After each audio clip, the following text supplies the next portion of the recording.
En el capítulo que acabamos de leer de Levítico 16, de la escritura inspirada por el divino autor, esta presenta la doctrina de la expiación. Este era el día de Yom Kippur, es decir, el día del perdón. Era un día solemne. Y quisiera un poco detenerme aquí, queridos apreciados hermanos, y hacer un paréntesis acerca de esta palabra tan profunda y usada aún en el día de hoy, la solemnidad. Muchas veces he oído que vosotros podéis abrir el culto y manifestáis que es un culto solemne al Señor. ¿Sabéis lo que significa solemne? Voy a leer lo que significa solemne tal cual como está en el diccionario gramatical de la lengua española. Solemne significa que se hace o se celebra con gran ceremonia. Es decir, en forma formal, en forma grave, seria, en forma sobria. Esta solemnidad va acompañado de todos los requisitos necesarios para poder dar validez y eficacia a la celebración que se está realizando en ese instante. En otras palabras, para poder dar un testimonio. Pero déjeme decirle que cuando se abre un culto solemne al Señor, se abre un culto en el nombre del Señor Jesús, por eso es solemne.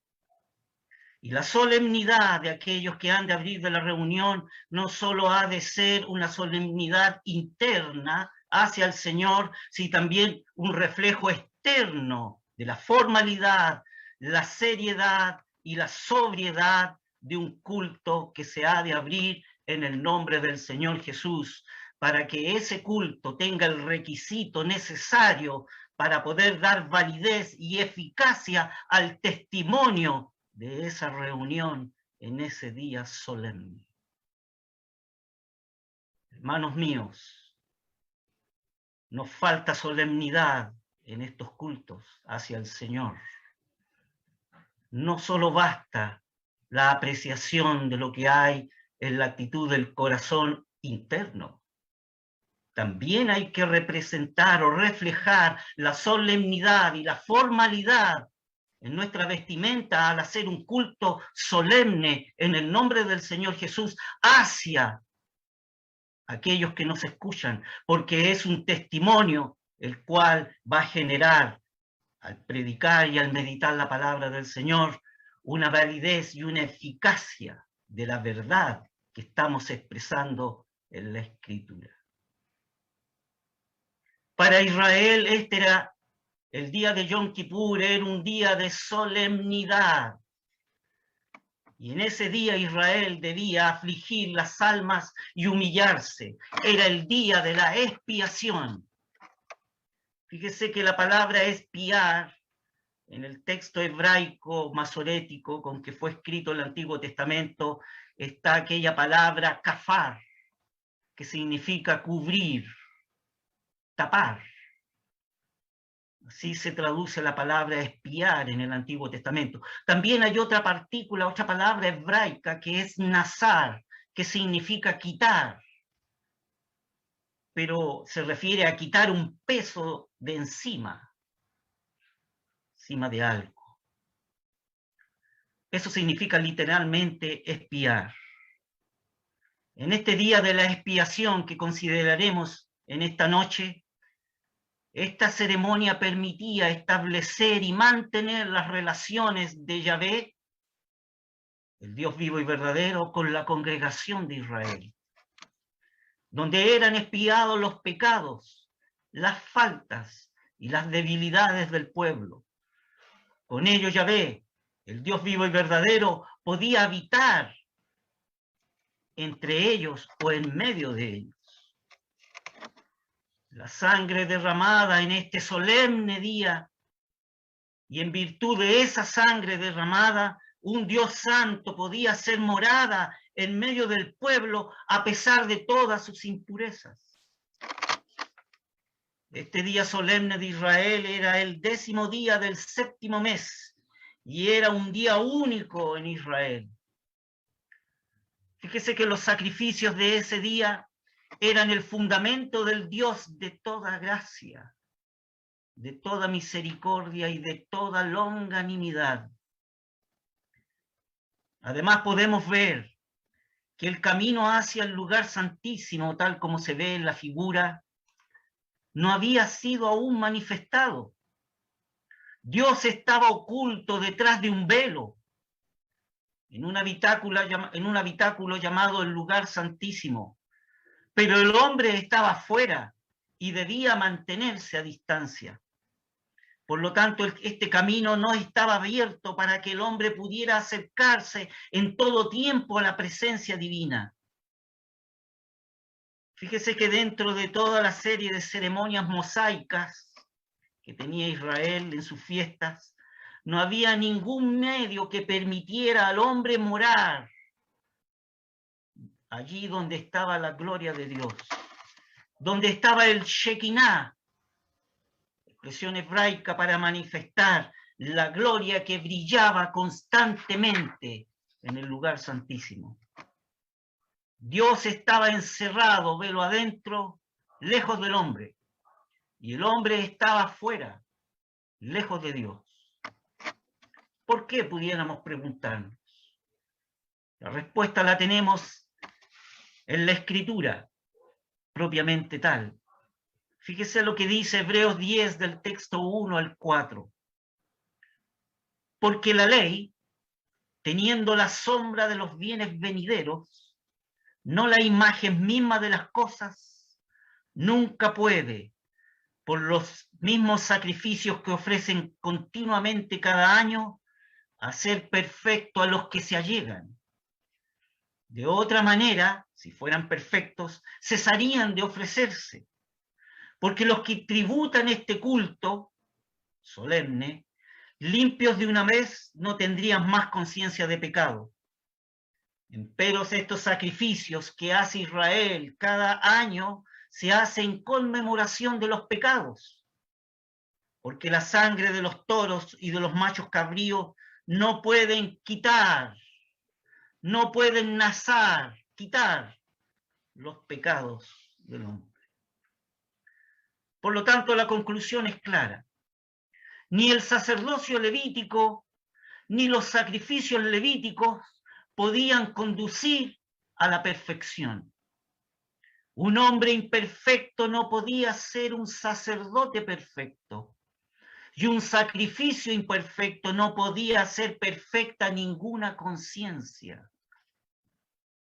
Y Aarón, como sumo sacerdote, como sumo pontífice, no era competente para poder sentarse velo adentro, y los sacrificios que él ofrecía no podían desgarrar el velo que separaba la presencia de Dios con los hombres.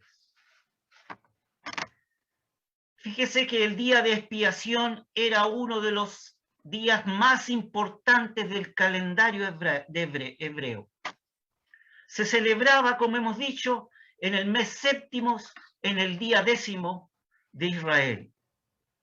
Israel tenía 7 grandes celebraciones, pero este día anual era el día de humillación.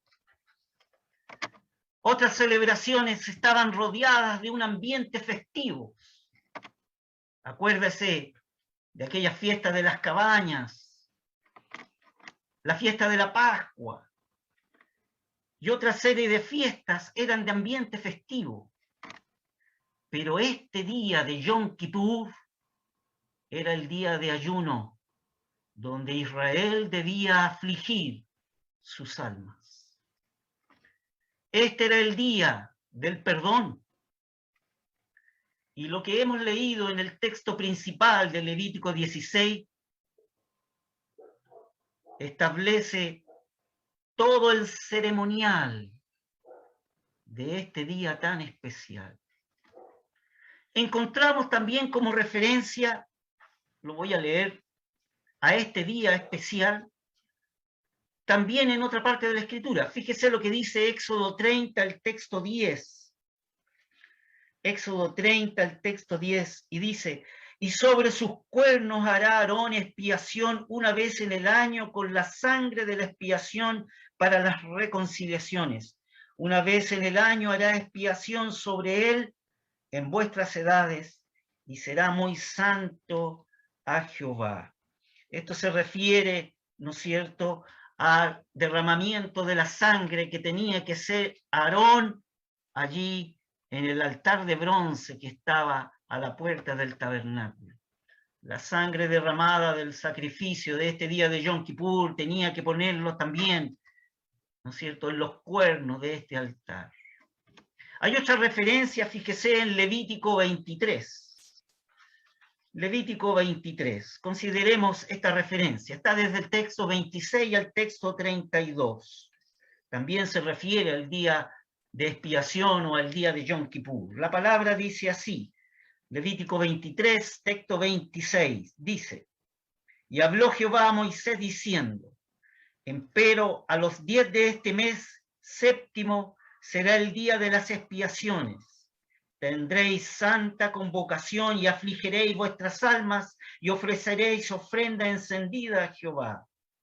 Ninguna obra haréis en este mismo día, porque es el día de expiaciones, para reconciliaros delante de Jehová vuestro Dios. Porque toda persona que no se afligiere en este mismo día será cortada de sus pueblos. Y cualquiera persona que hiciere obra alguna en este mismo día, yo destruiré la tal persona de entre su pueblo. Ninguna obra haréis. Estatuto perpetuo es por vuestras edades en todas vuestras habitaciones. Sábado de reposo será a vosotros, y afligiréis vuestras almas, comenzando a los 9 del mes en la tarde, de tarde a tarde holgaréis vuestros sábados. Es así también como se hace referencia a este día de expiación, allí en Levítico capítulo 23, donde la instrucción exacta es que Israel no tenía que hacer absolutamente nada en ese día. Toda la congregación de Israel tenía que estar agrupada a la puerta del tabernáculo.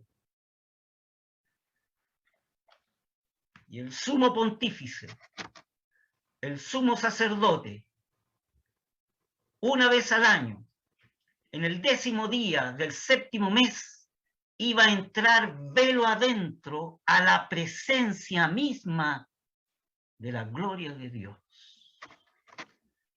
Era un día de solemne y era un día de afligir las almas de Israel. Consideremos entonces paso a paso esta preciosa ceremonia de este día tan solemne para Israel. Leamos el texto 16 y el texto 1 y 2 del capítulo 16 para recordar. Y habló Jehová a Moisés después que murieron los 2 hijos de Aarón, cuando se llegaron delante de Jehová y murieron. Y Jehová dijo a Moisés: di a Aarón tu hermano que no en todo tiempo entre en el santuario del velo adentro, delante de la cubierta que está sobre el arca, para que no muera. Porque yo apareceré en la nube sobre la cubierta. Estos 2 primeros textos comienzan recordando un acontecimiento doloroso para Aarón: la muerte de sus 2 hijos. La muerte de sus 2 hijos. ¿Y cómo murieron esos 2 hijos? Eso está en Levítico 10, el texto 1 y 2. Leámoslos para poder saber cómo fallecieron estos 2 jóvenes. Dice así, los 2 primeros textos de Levítico 10. Y los hijos de Aarón, Nadab y Abiú, tomaron cada uno su incensario, ese perfume precioso, único, y pusieron fuego entre ellos, sobre el cual pusieron perfume y ofrecieron delante de Jehová, delante de Dios vivo y verdadero, fuego extraño, que él nunca les mandó. Y salió fuego delante de Yahvé, que los quemó y murieron delante de Jehová. Estos dos jóvenes ofrecieron un fuego extraño hacia Dios. Ofrecieron un culto que Dios no había establecido. Qué advertencia más solemne para nosotros, queridos, apreciados hermanos. Estos dos jóvenes ofrecieron sobre el incensario, pusieron el fuego tomado de los carbones del altar de bronce, pero añadieron un perfume extraño sobre este fuego, sobre este perfume. Y Dios rechazó inmediatamente este precepto y murieron. Y murieron. La indicación entonces en el texto 1 y 2 de Levítico a causa de este incidente, Dios da las instrucciones entonces de cómo tiene que allegarse el creyente a la presencia de Dios. Ciertamente que ha de allegarse con solemnidad. La palabra del Señor dice: di a Aarón tu hermano que no en todo tiempo entre en el santuario del velo adentro delante de la cubierta que está sobre el arca, para que no muera, porque yo apareceré en la nube sobre la cubierta. Tenemos esta consiguiente advertencia entonces para el sumo sacerdote, de que la entrada a la presencia de Dios no puede ser considerada a la ligera. Y aún en el día de hoy, esta es una verdad factible. No entramos a la presencia de Dios por nuestros méritos, no entramos a la presencia de Dios por nuestra propia justicia, por nuestro propio porte como hombre. Entramos por el sacrificio precioso de Cristo, su Hijo amado, y por la sangre que Él derramó, podemos entrar a la presencia de Dios. Por lo tanto, nuestra entrada no debe ser a la ligera. Debe haber una solemnidad en los secretos del corazón. Y en el testimonio formal, cuando nos reunimos en el nombre del Señor Jesús, debe haber una formalidad exterior para el testimonio de aquellos que nos escuchan y nos rodean. La entrada a la presencia de Dios no puede ser considerada a la ligera. El día de expiación fue instituido para que el cumplimiento anual de una completa expiación de los pecados de las naciones de Israel y del santuario. La solemnidad, la formalidad, la seriedad, la sobriedad de las ceremonias sacrificiales incluyen estos aspectos únicos. Y tenía la finalidad, la importancia suprema que se asignaba a este gran acontecimiento. Se trataba de la ocasión en que un hombre, el sumo sacerdote de Israel, tendría acceso al lugar más sagrado del santuario. Un hombre iba a tener una vez al año el acceso al lugar más sagrado del santuario israelita. Iba a tener acceso a la presencia de Dios. Este día marcaba la más elevada exhibición de la obra de mediadora de Dios, representando a los hombres ante Dios. Todo el pueblo presenciaba esta ceremonia a cargo del sumo sacerdote, donde el sumo sacerdote, en este caso Aarón, representa a Cristo en su obra redentora. Consideremos entonces la primera ceremonia, la primera parte de la ceremonia. Tenemos 8 ceremonias para poder analizar en este día tan especial de la entrada de un hombre, de un sumo sacerdote a la presencia de Dios. En el texto 3 y 4 tenemos la primera parte de la ceremonia. Leamos el texto 3 y 4. Con esto entrará Aarón en el santuario, con un becerro por expiación y un carnero en holocausto. La túnica santa de lino se vestirá y sobre su carne tendrá pañetes de lino y se ceñirá el cinto de lino y con la mitra de lino se cubrirá. Son las santas vestiduras. Con ellas, después de lavar su carne con agua, se ha de vestir.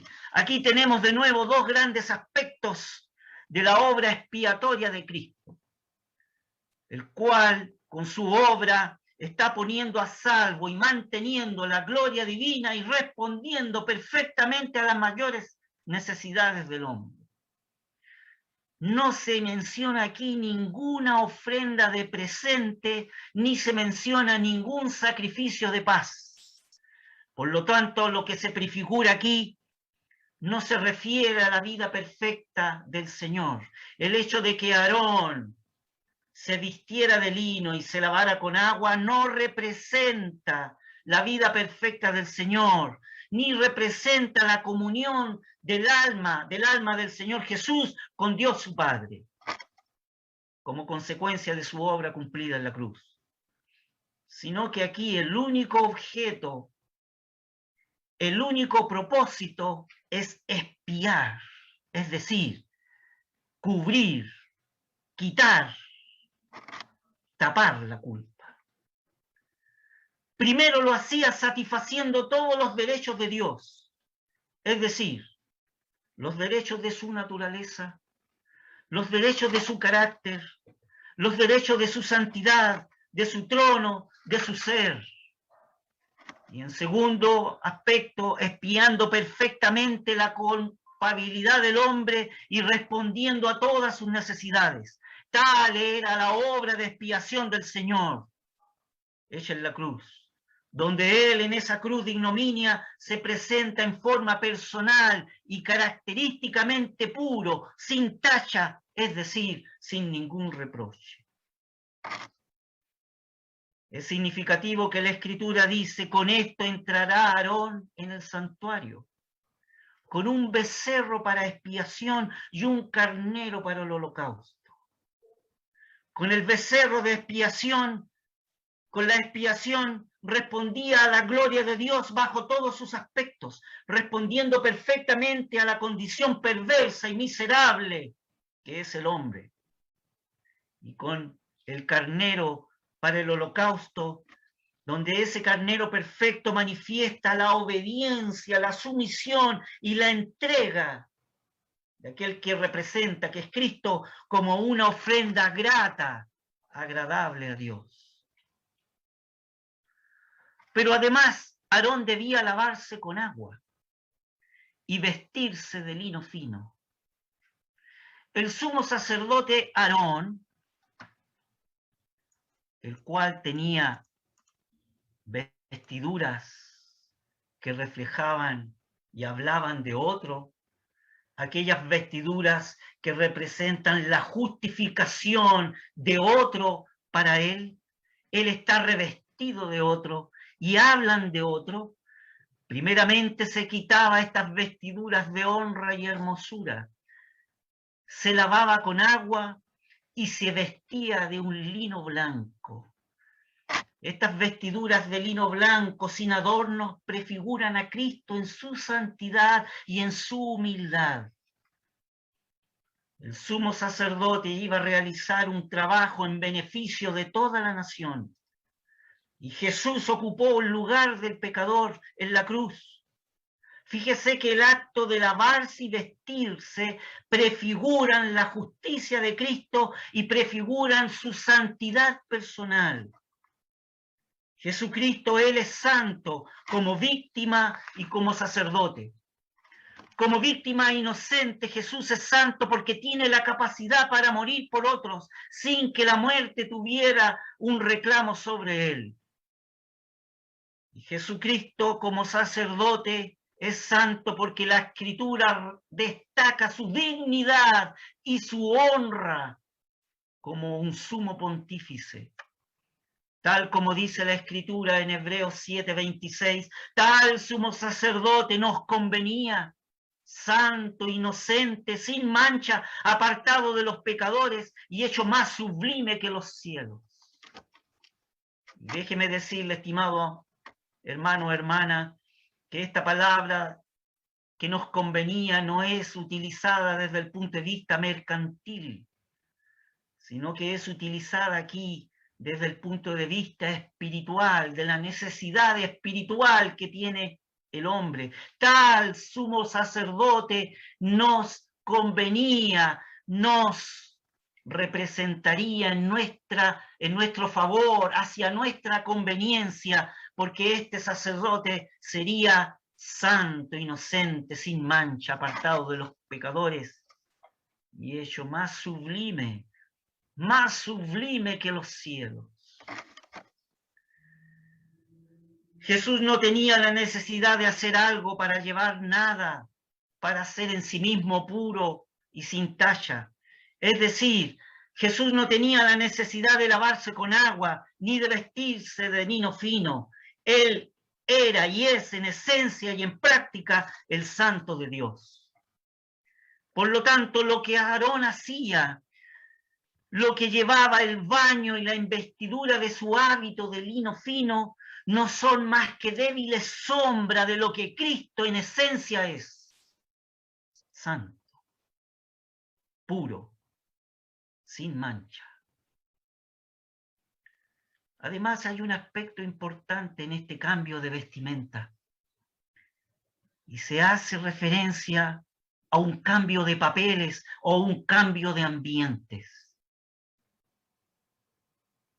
Cuando el apóstol Pablo, inspirado por el Espíritu de divinidad, dice en Filipenses acerca del Señor Jesús, que se despojó a sí mismo, tomando forma de siervo, hecho semejante a los hombres, y estando en la condición de hombre, se humilló a sí mismo, haciéndose obediente hasta la muerte y muerte de cruz, dice la epístola a los Filipenses en el capítulo 2, el texto 7-8. Se despojó a sí mismo.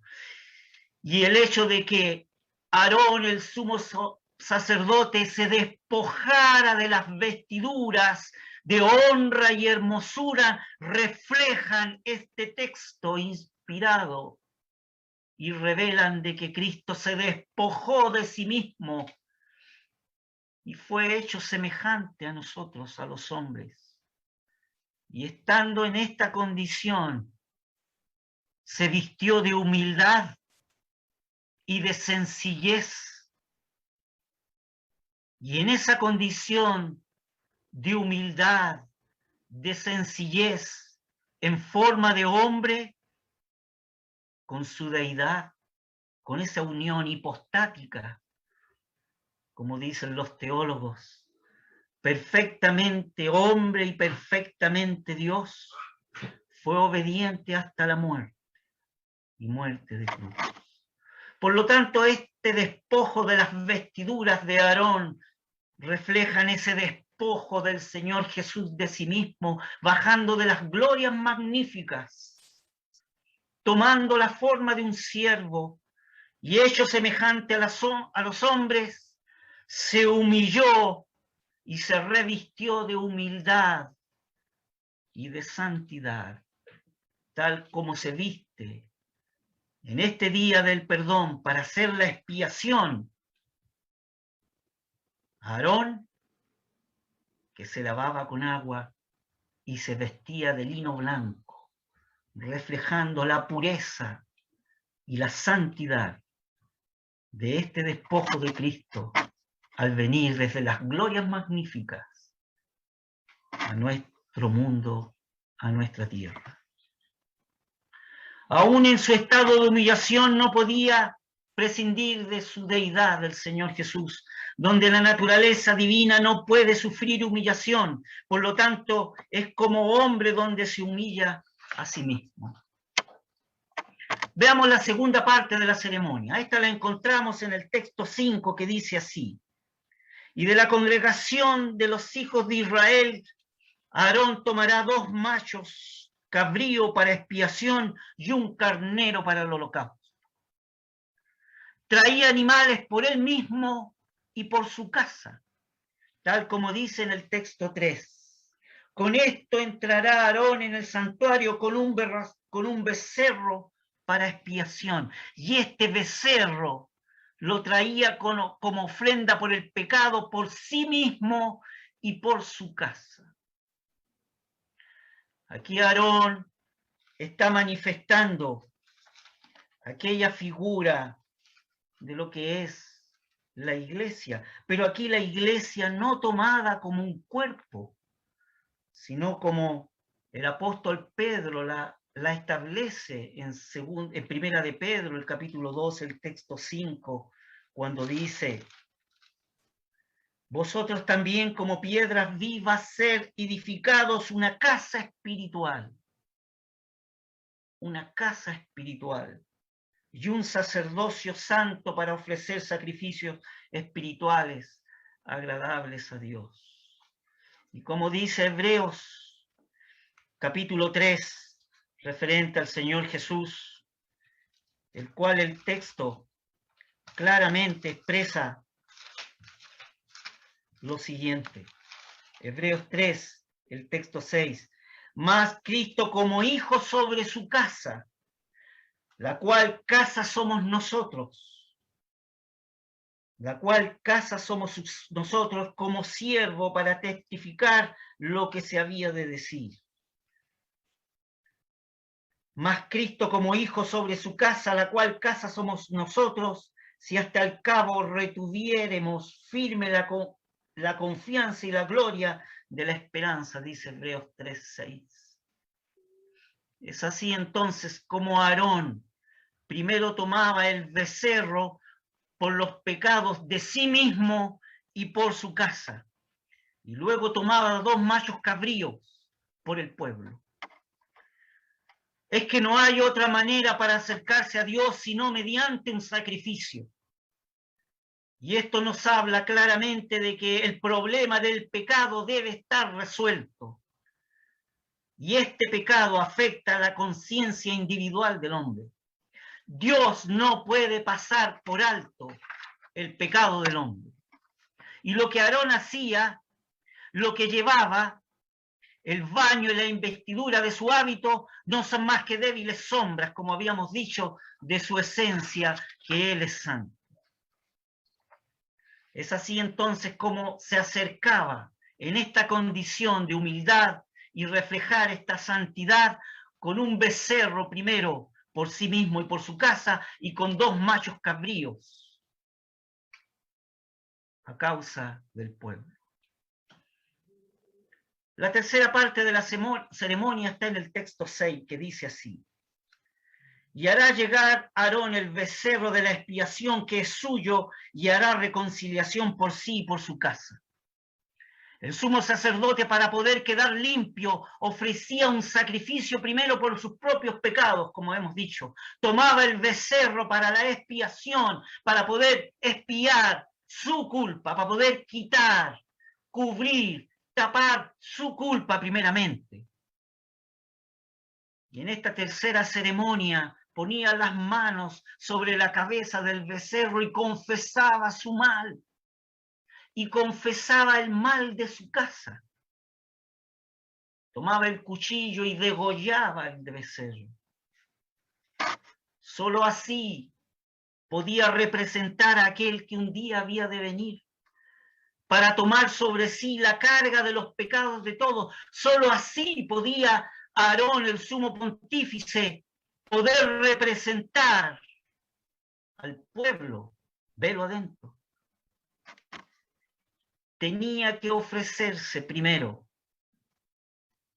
a sí mismo sin talla a Dios, Solo así podía representar al que habría de venir para tomar la carga del pecado de todos. El texto 11 de Levítico 6 lo explica. Dice: y hará llegar a Aarón el becerro que era suyo para expiación, y hará reconciliación por sí y por su casa, y degollará en expiación el becerro que es suyo, es decir, derramará la sangre, dará muerte al becerro. Al poner las manos sobre la cabeza del becerro, confesaba su mal, transfería la culpa al becerro que era inocente, y ese becerro moría en su lugar por él y por su casa. El texto 11 explica que tomaba el becerro, lo presentaba por sí mismo y lo ofrecía en reconciliación y lo degollaba. Para luego pasar a la cuarta parte de la ceremonia, que está desde el texto 7 al 11, como hemos leído. Leamos el texto 7 al 11. Dice así: después tomará los 2 machos cabríos y los presentará delante de Yahvé a la puerta del tabernáculo de testimonio. Y echará suertes Aarón sobre los 2 machos cabríos, la una suerte por Jehová y la otra suerte por Azazel. Y hará llegar a Aarón el macho cabrío sobre el cual cayere la suerte por Jehová, y ofrecerálo en expiación. Mas el macho cabrío sobre el cual cayere la suerte por Azazel, lo presentará vivo delante de Jehová para hacer la reconciliación sobre él, para enviarlo a Azazel al desierto. Tomaba los 2 machos cabríos después de haber expiado su culpa de él y la de su casa.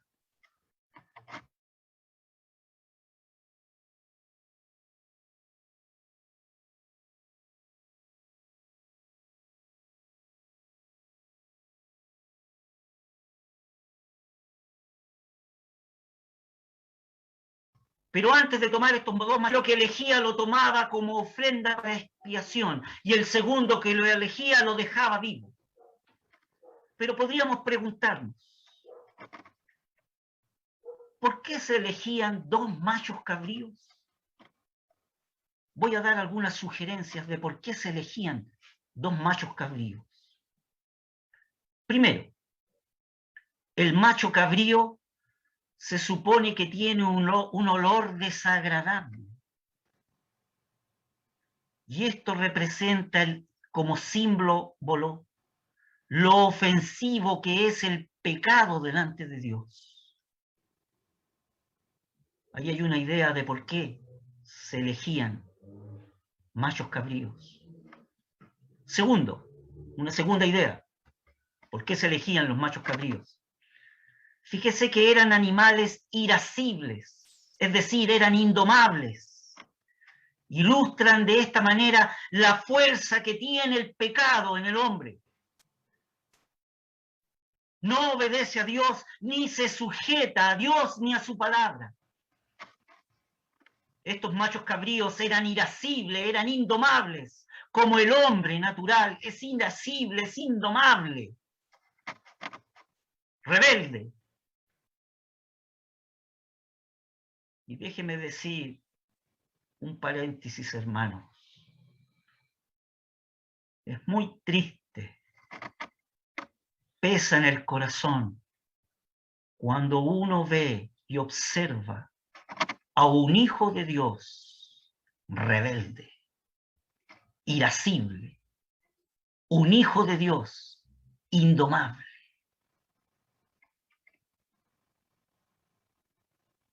Se ve reflejado en un macho cabrío. Hay una tercera idea de por qué se elegían los machos cabríos. El macho cabrío es una figura de la naturaleza caída del ser humano, del ser natural del ser humano. Y esta naturaleza caída es indómita y es incontrolable. Incontrolable. El primer macho cabrío simboliza a Cristo como víctima inocente. Juan el Bautista, que se preparó toda su vida solamente para 3 días de ministerio, cuando dio vuelta su cabeza y dijo: he aquí el Cordero de Dios que quita el pecado del mundo. Este macho cabrío representa entonces, este primer macho cabrío que representa la expiación que hizo Cristo por nosotros. Los sufrimientos y la muerte de Cristo es expiatoria. Los sufrimientos de Cristo no eran propios, les fueron transferidos. La muerte de Cristo es una muerte expiatoria porque la culpa le fue transferida a él. Su muerte es expiatoria porque extingue el pecado de una manera vicaria, de una manera sustitutoria, es decir, sustitucionaria, que representa a otro, que reemplaza a otro. Él murió en lugar del culpable, es decir, Él murió por mí. Él murió por mí. Veamos la sexta parte de la ceremonia después que tenemos muerto a este macho cabrío, representando a Cristo como víctima inocente. La quinta ceremonia está en Levítico 12 al texto 13, recordemos lo que dice. Después de esto, Aarón tomará el incensario lleno de brasas de fuego del altar delante de Jehová. Es decir, Aarón tenía que ir aquí al altar de bronce, tomar el incensario que estaba lleno de perfume aromático, el incienso, que son las oraciones de los santos, como estudiamos en el altar de oro o el altar del perfume. Y tenía que tomar las brasas que estaban en el altar de bronce, tomarlas y colocarla en este incenciario para que el incienso se quemara. Dice el texto 2 entonces de Levítico 16. Después tomará el incenciario lleno de brasas de fuego del altar delante de Jehová, y con sus puños llenos de perfume aromático molido, pero no extraño, no un perfume extraño, sino que el perfume aromático puro, molido, y entrará velo adentro por primera vez. Entraba al lugar santísimo para llenar el compartimiento de humo, para que no muera, dice el texto 13. Y pondrá el perfume sobre el fuego delante de Jehová, y la nube de perfume cubrirá la cubierta que está sobre el testimonio, el arca del pacto y el propiciatorio, y no morirá.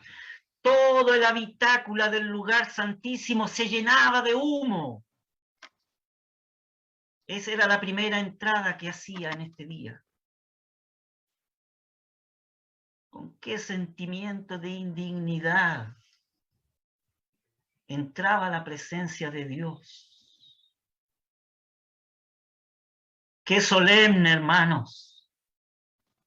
Nosotros entramos a la presencia de Dios en el nombre de Cristo por su obra en la cruz realizada y por su sangre derramada.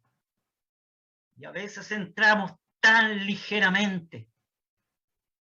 Aquí Aarón entraba a la presencia de Dios con temor y con reverencia, sabiendo que si no cumplía con las instrucciones exactas y claras de la Escritura, moría. Damos gracias al Señor que en el día de hoy tenemos un acceso libre por aquel que nos amó. Pero eso no nos justifica de que entrar a la presencia de Dios en el nombre de Cristo lo hagamos tan suelto de cuerpo, tan a la ligera. Aarón estaba en el lugar santísimo, en el lugar de la morada de Dios, en el lugar de la gloria de Dios. la oscuridad natural que tenía el lugar santísimo y la nube de incienso que se había llenado en el compartimiento estaban destinados, uno, a velar la indignidad del sacerdote al presentarse delante de Dios. Es decir, el humo tapaba la visión. Y ese humo estaba destinado a velar la indignidad del sacerdote en la presencia delante de Dios. Segundo, además la oscuridad que había en el lugar velaba, es decir, tapaba la gloria de Dios. Estaba sobre el propiciatorio, aquella gloria que brillaba. Esa palabra brillar, esa palabra gloria en hebraico es el Shekinah, que brillaba allí, en el propiciatorio, ante los dos querubines, que tenían tapados sus rostros con sus alas. Los querubines tenían tapados sus rostros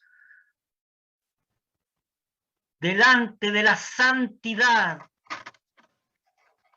de un Dios 3 veces santo. Esa oscuridad entonces velaba, tapaba la gloria de Dios. Esta cobertura del propiciatorio con la nube del incienso era el símbolo de que quedaba cubierta la gloria divina para que en lugar de descargar Dios la ira sobre el pecador, Dios pudiera aceptarlo en la plenitud de su gracia. Y esta aceptación se verificaría en el ritual que sigue, en la sexta ceremonia.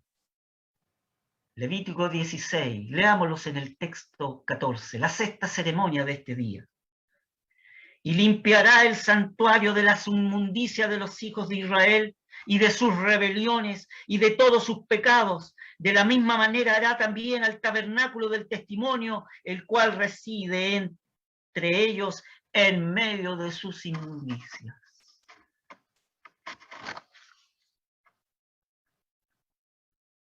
Esta era la parte central de la ceremonia. Aarón tomaba la sangre del becerro, la que había sacrificado por sus propios pecados, allá en el texto 11. Es decir, si tomaba la sangre de su becerro, ¿qué tenía que hacer Aarón? Salir del lugar santísimo, caminar hasta el altar de bronce, pasando por el lavacro, tenía que lavarse las manos y los pies.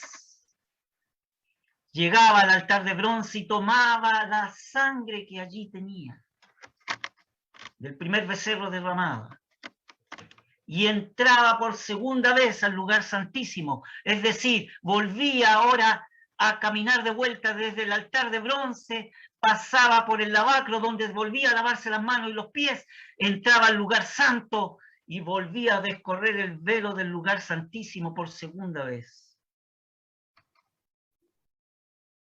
Este lugar santísimo aún estaba lleno de humo. Y tomaba la sangre y la rociaba una vez hacia la parte alta del altar y 7 veces hacia la parte baja.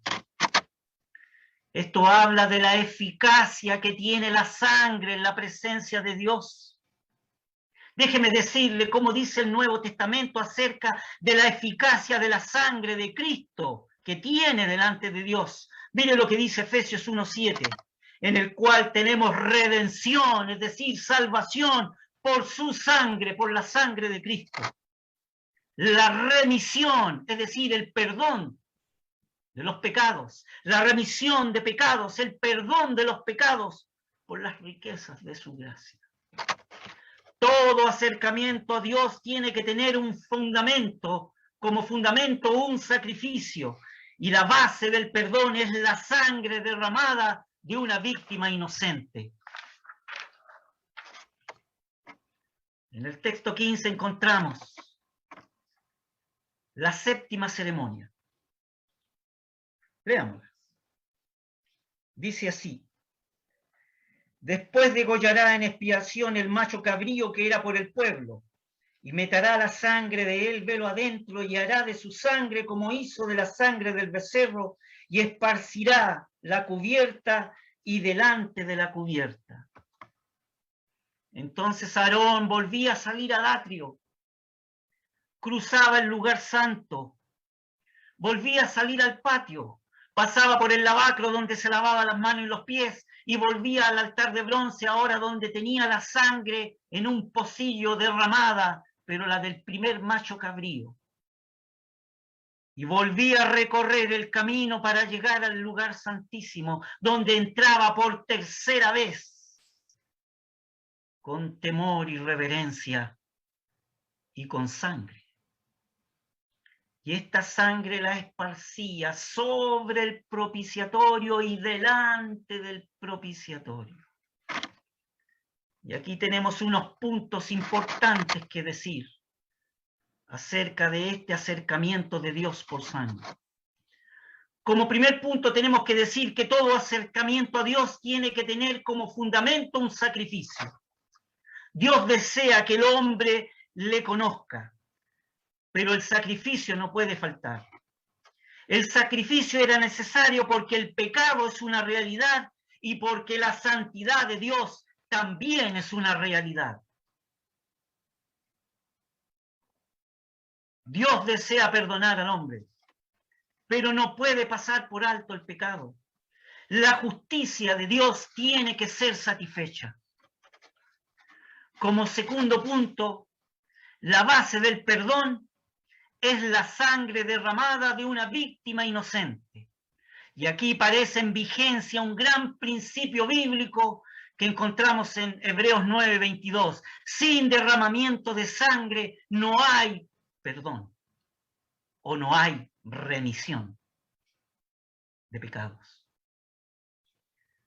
Hay que destacar, queridos hermanos, queridas hermanas, cómo tenían que ser las víctimas, limpias y sin defectos.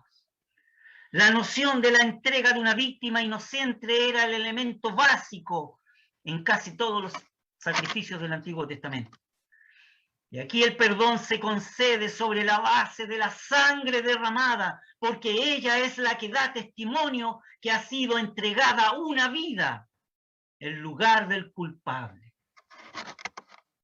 Como tercer punto puedo decir, esta sangre se derramaba sobre el lugar más importante del santuario, sobre el propiciatorio. A los costados del propiciatorio estaban los querubines y eran los querubines de gloria. Y estos querubines de gloria están asociados con la vindicación de la santidad de Dios, en contraposición de la soberbia natural del corazón humano. La sangre del primer macho cabrío, lo mismo que la del becerro, era esparcida encima y delante del propiciatorio, es decir, delante del trono de Dios en este lugar santísimo. Todas las exigencias de ese trono santo eran satisfechas por la sangre que expiaba, que quitaba, cubría y tapaba. Y el perdón se podía otorgar porque la sangre respondía a todas las exigencias de la santidad de Dios. Y este acto que hacía Aarón prefiguran la sangre y la obra de Cristo a favor del hombre pecador, la cual asegura su restauración. Esa sangre que ha sido ofrecida a Dios, esparcida y aceptada según toda la perfección de la persona amada del Señor. Y fue entregada en un sacrificio de olor suave y de un valor de Cristo, en el cual dice la Escritura que somos aceptos en el amado. Su sangre derramada, la de Cristo, nos limpia de toda maldad. Hay un cuarto punto a considerar. Aarón entraba al lugar santísimo y aquí tenemos dos grandes lecciones. Primero, la sangre brinda el acceso a Dios. Este es el aspecto de mayor importancia. El esparcimiento de la sangre sobre el propiciatorio. en el lugar donde se manifiesta la presencia de Dios, unido al hecho que posteriormente el sumo sacerdote salía con vida de ese lugar. Es un símbolo muy expresivo de que el sacrificio que se había sido aceptado por Dios. Y esto es el anticipo de la gran verdad que siglos después declararía el autor inspirado por el divino autor. Cristo, mediante el Espíritu Eterno, se ofreció a sí mismo sin mancha a Dios, como dice Hebreos 9:14. Y el segundo aspecto, todo el pueblo lograba un acceso a Dios a través de un representante. Podemos imaginarnos con qué sentido de indignidad el sumo sacerdote levantaría ese velo. Entraba sabiendo que Dios de la gracia había provisto la sangre que él llevaba para que un pecador como él pudiera ministrar en la presencia de Dios sin perder la vida. Y esta es la realidad, queridos hermanos, de la solemne realidad de la sangre de Cristo. Podemos ministrar delante de Dios sin morir por su sangre. Y esta sangre ella llevada adentro al lugar santísimo y era cosa santísima. Solo mediante el sumo sacerdote podía entrar a la presencia divina. La sangre que asegura la salvación de la iglesia, la que asegura la salvación o la salud de la congregación, la que asegura la restauración y la bendición del hombre. La sangre de Cristo ha sido ofrecida a Dios, ha sido esparcida y ha sido aceptada conforme a la apreciación que Dios hace del sacrificio de su amado Hijo. Por la potencia de esta sangre, la de Cristo, Dios puede cumplir todos sus consejos eternos de gracia. Puede salvar a la iglesia, puede rescatar la vida del hombre más arruinado espiritualmente. Esta preciosa y alta evaluada, dice la Escritura, tal como dice en Primera de Pedro, capítulo 1, el texto 18, que no quisiera que pasásemos por alto. Leámoslo, por favor. Dice así en Primera de Pedro, capítulo 1, el texto 18 y 19. Sabiendo que habéis sido rescatados de vuestra vana conversación o manera de vivir, la cual recibiste de vuestros padres, no con cosas corruptibles como oro o plata, sino que fuimos rescatados, sino con la sangre preciosa de Cristo, como un cordero sin mancha y sin contaminación. Fíjese que el sentido del texto en el original, en aquel griego koiné, se expresa que la sangre es infinitamente preciosa y altamente evaluada en la presencia de Dios. Como quinto punto puedo decir, Cristo ha entrado en el santuario celestial en favor de su pueblo propio. Ha entrado por su propia sangre, tal como dice Hebreos 9:12, mas por su propia sangre entró una sola vez en el santuario, habiendo obtenido eterna redención. Él nos salva derramando su sangre, pero además nos ha salvado entrando Él a los cielos como nuestro sumo pontífice o sumo sacerdote. Cristo ha entrado a una esfera en un ámbito celestial para interceder ahora por usted y por mí, por usted, querido hermana, por usted, querido hermano, y por mí. Lo que apagó la ira de Dios no fue la vida sin mancha de Jesús, sino el derramamiento de su sangre al morir, el cual fue entregado por nuestros delitos y resucitado por nuestra justificación, como dice Romanos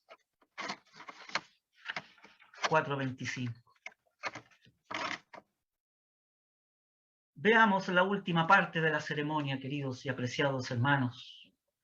La octava ceremonia de este día de Yom Kippur.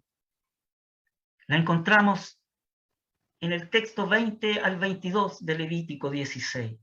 Leámoslos para recordar.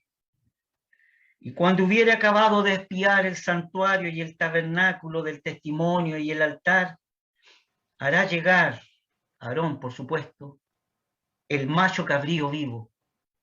Y pondrá Aarón ambas manos suyas sobre la cabeza del macho cabrío vivo, y confesará sobre él todas las iniquidades de los hijos de Israel y todas sus rebeliones y todos sus pecados, poniendo así sobre la cabeza del macho cabrío, y lo enviará al desierto por mano de un hombre destinado para esto.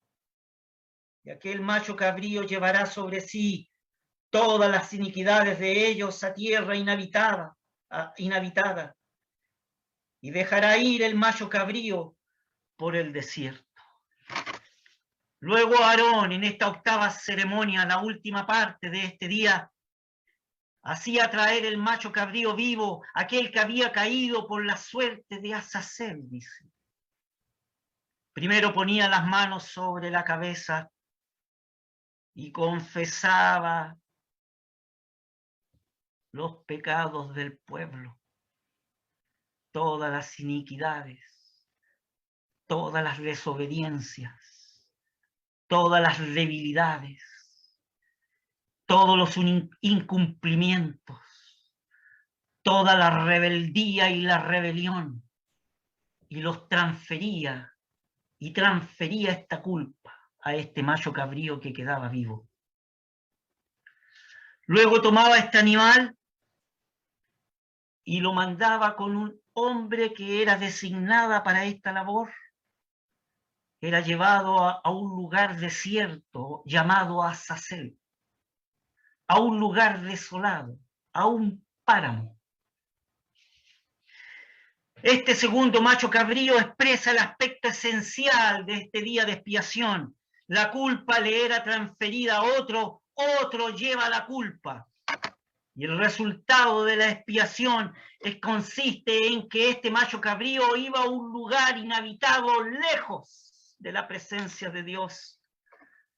Y es así entonces como el pecado es llevado lejos de la presencia de Dios. Este macho cabrío también representa la obra de Cristo, la cual consiste en alejar del pecado del hombre. Y podemos decir de este día, como leíamos al principio en Hebreos capítulo 9, mas estando ya presente Cristo, pontífice de los bienes venideros o por venir, por el más amplio y más perfecto tabernáculo, no hecho de manos, es saber, no de esta creación, y no por sangre de los machos cabríos ni de becerros, mas por su propia sangre entró una sola vez en el santuario, en el cielo, habiendo obtenido eterna redención.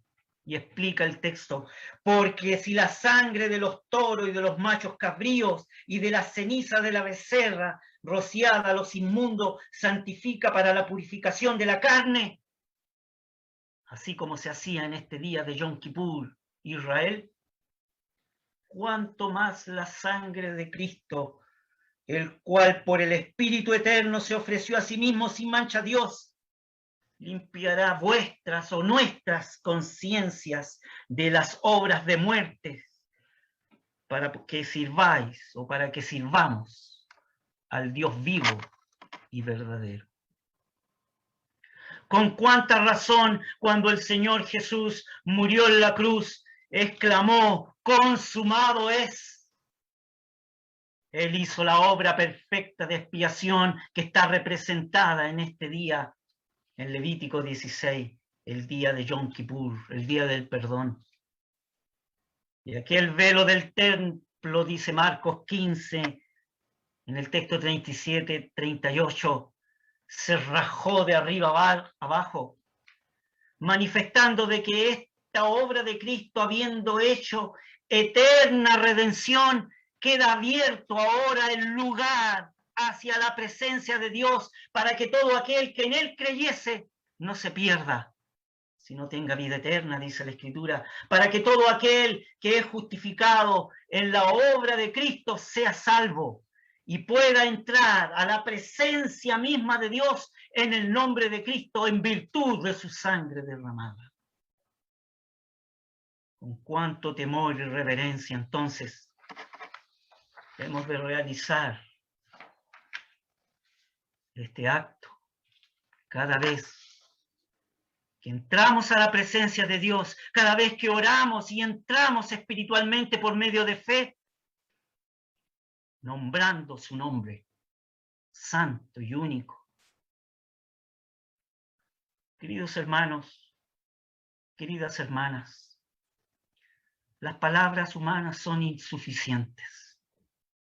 En Isaías 53, la palabra del Señor dice: Él llevó nuestras enfermedades y sufrió nuestros dolores. El castigo de nuestra paz fue sobre él. Y Jehová cargó en él, en Cristo, su Hijo amado, el pecado de todos nosotros. Y él puso su vida en expiación para tapar, cubrir, quitar el pecado del hombre. Que pone su fe en el nombre del Señor Jesús. Que el Señor bendiga su palabra, apreciados y queridos hermanos. Amén.